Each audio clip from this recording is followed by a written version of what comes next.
Good morning and welcome to Homes and Lifestyles Canada. I'm Kim Hayden, veteran real estate agent and your host. Today is all about transformation, not only in your homes, but also in your work and your personal lives. We've got two great guests with us today, but first let's take that stop on our home tour. That was a gorgeous home. We're talking about transformation and organization, from decluttering our space to decluttering our minds and our schedules. I'm joined today with Jill Ethier and Sean Libb, both friends of mine, incredible women, inspiring women. Thank you for coming today. Thanks for having us. I'm super excited. Jill came all the way from Saskatchewan, so you found the time and reorganized and transformed from Saskatchewan to Calgary. I wouldn't miss an opportunity like this. So Jill, tell me a little bit, what do you do, what do you offer? So I am a personal and business strategist. So I take a look at the energetics and the strategy behind what you're wanting to create in your business, but also in your life, because really, truly, they're intertwined. And so we want to get a good mesh of, a reason why and what it is we're wanting to do in both. So we take a look at the energy and the strategy of your home and also of your business. Excellent. And Miss Sean, can you introduce yourself? Sean, of course. And I do kind of something similar, but I use fitness as the basis. So it's really about using the transformation that starts within through exercise to put yourself first. Excellent. We'll see if you guys can help me transform a little, but we're going to stop at the next house on our next tour. Okay, thanks for joining us. We're talking about transformation. One of the areas that people are looking to transform these days are within our personal life. Sean, that's what you tackle, is that getting recentered. Can you tell me, as a transformational coach, what is it that you're doing with people? We're starting at the basis of our hearts. We're making ourselves the priority, and from there we allow ourselves to kind of exude who we are in the world. Right, building that confidence, building the endurance, building just that love that you have for who you are. Step one, what's step one? Step one? Yes. Making the choice to put yourself first. Oh, that's a good one. That's a good one. We're most commonly unorganized spaces. If we're unorganized within, we see it without or on the outside. Absolutely. Absolutely. So you talk a lot about your space and your environment. What is, how do you identify that? My favorite thing to say is this, is the state of your home reflects the state of your life, right? The state of your business is reflected by the state of your office, right?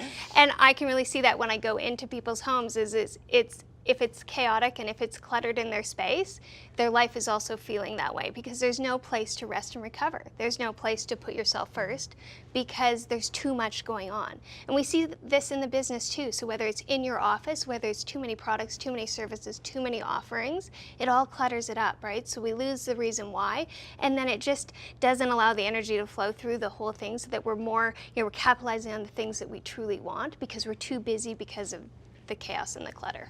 Chaos and the clutter. Okay, let me clean my house before you come over.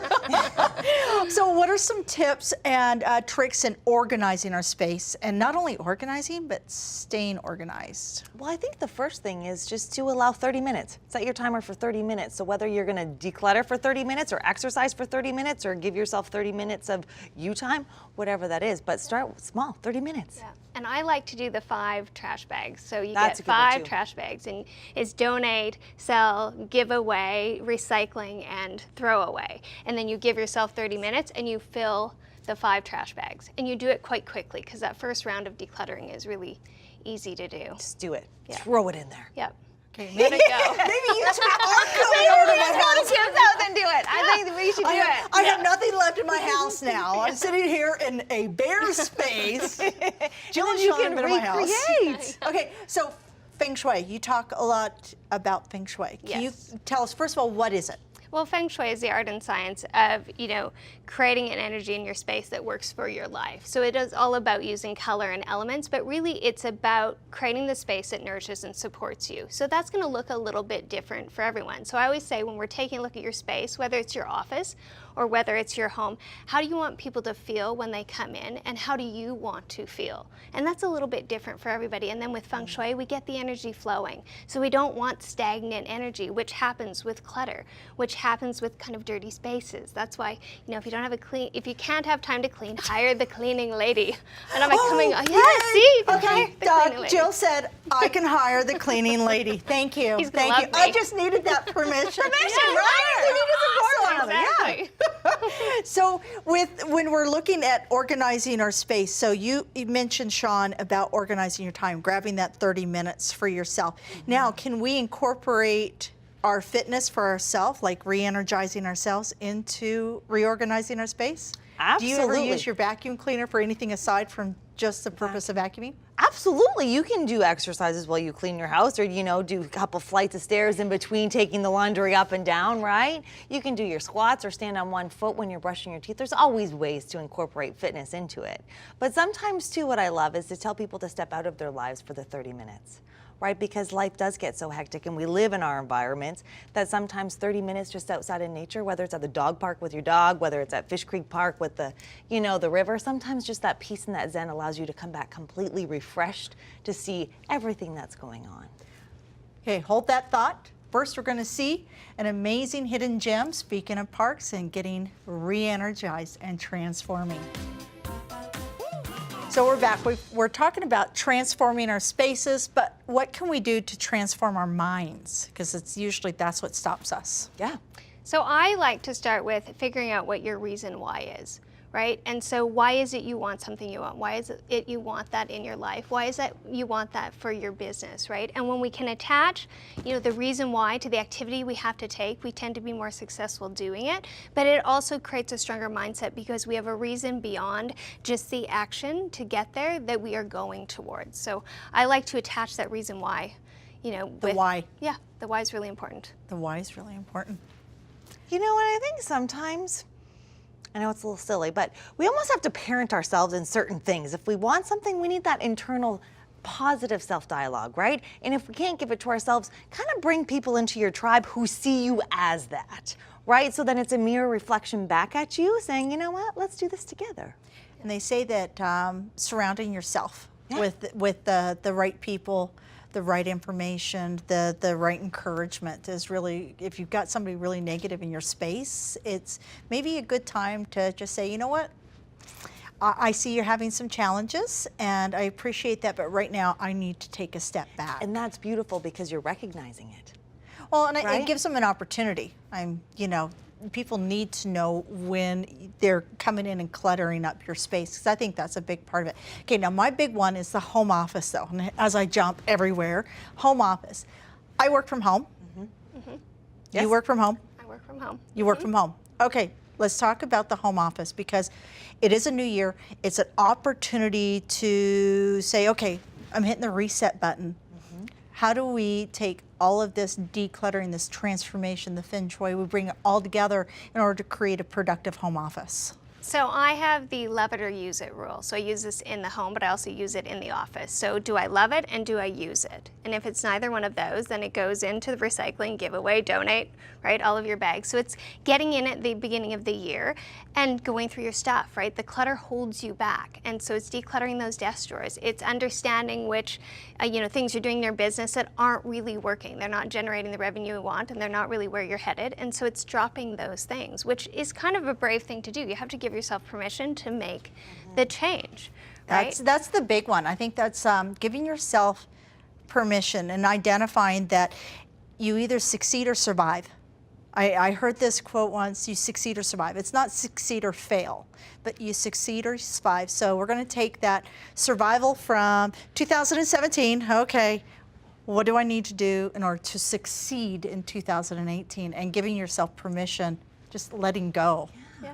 And I think the biggest thing too is allowing that time, especially home office. It's almost like we have to separate our times from, being a mom to being the wife to actually being that entrepreneur, right? So when you're an entrepreneur, you got to make sure that space in your household is congruent with what it is that you want to accomplish, whether it's making that phone call, with the kids upstairs. It sometimes doesn't work. So choose what time you're going to make those big, phone calls, like 2 hours, that chunk, right? When it's just you in the house. Yeah. where you're not vacuuming, you're not cooking, you're not, you're not doing any of that. It's office hours. Yes, Right? exactly. Office hours. Office At my own hours. house, I have office hours. This is my biggest challenge, letting go.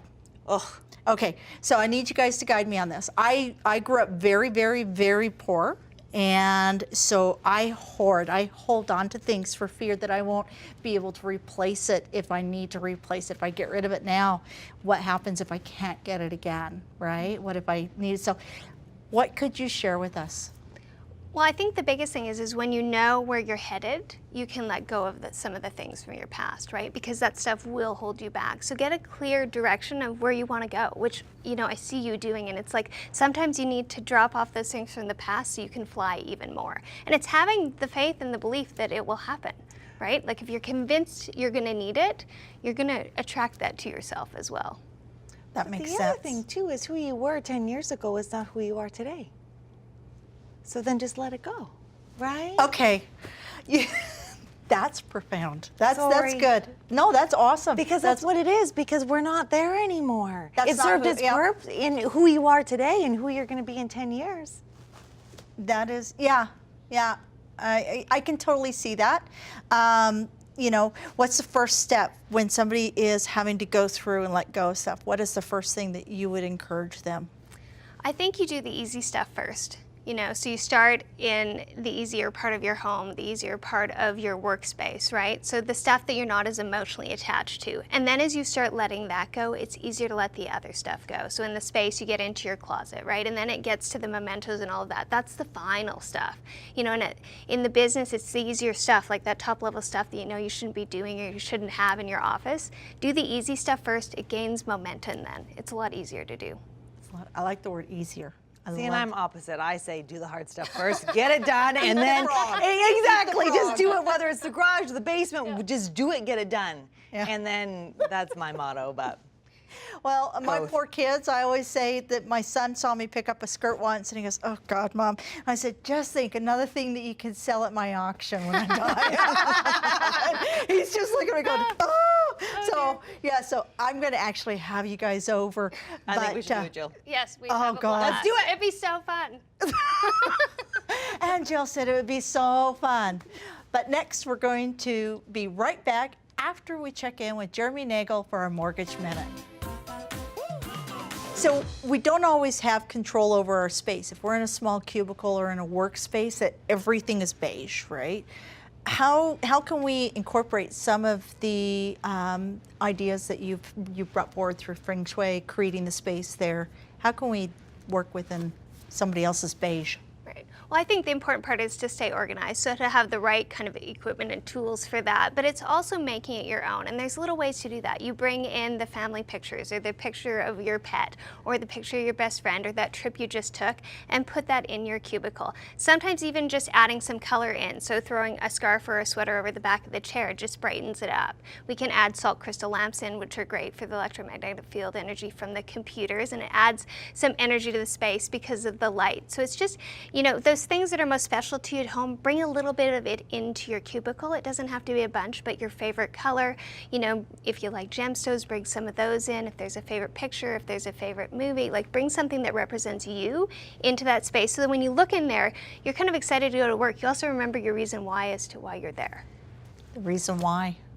And the only thing I would like to add to that is to get up and moving. Right, so just go up and get some water, so you're not always sitting there for hours, for your 4 hours, or get up and go for a walk every couple hours, right? Take the Stretch. stairs. A lot of people say take the stairs at work. Yeah. Take the stairs. It gets everything moving through your head and through your body. Gets Take some a blood break, flowing. get it moving. Get moving. I do like the idea of lighting. Lighting is key, and when you're sitting underneath those fluorescent lights, because a lot of them have the big track lights, and I find that just sucks the life out of me. Yes. I've got to have different light. So I have a little lamp on my desk, and sometimes I just need to hear some jazz music. And Oh, music is big too. Yeah. music's huge, eh? Like, Very what's much. your soundtrack? Do you have a soundtrack? Well, I'm just a country music girl, so You're a country really, girl. it's What's pretty your much song? any of What's that. your go-to song? Well, I don't know if I really have a go-to song, but I don't know. I don't really. I like them all. You like them all? Yeah, I just You like crank them it all? up and There you roll, go. right? So you can two-step and do all that? Oh, of course. Oh, yeah. You two-step? Oh, yeah, of course. course. Okay, we're going to two-step at your house. Yeah, We're going to two-step. I know. Oh, there we go. This is getting better and better. No, this is getting dangerous because I'm not coordinated at all. So my God. give me It'll a be fun. large sphere of space. So what's your soundtrack? You know, I think it all depends on the day and what I'm doing. So if it's first thing early in the morning, it's like really kind of spa, gentle music, right? If there's anything stressful that I'm doing with work or, you know, having to write or things, it has to be very calm. And then when I'm cleaning, it's like full force dance, like not dance, but like, you know, whether it's the 60s, but just something to get things going, right? So you're High not vibe. So it really all depends on the energy of the mood that I need to So get stuff done. it's one more layer of creating your space. Yes. Oh, it's absolutely, one more sure. layer of creating your space. Yeah. So if you got 30 seconds, if you wanted to impart one piece of wisdom, you got 30 seconds. It's all yours. I think it's remembering that you create your life. So you create your space, you create, you know, your business and your opportunities, and you do that all based on your reason why. What are you feeling called to do? What is the call of your soul? How do you want things to look and feel? And then it's just taking action towards it. Like, that's not sexy, but that's how you get there. So true. And it's exactly the same. It's just we're not who we were yesterday.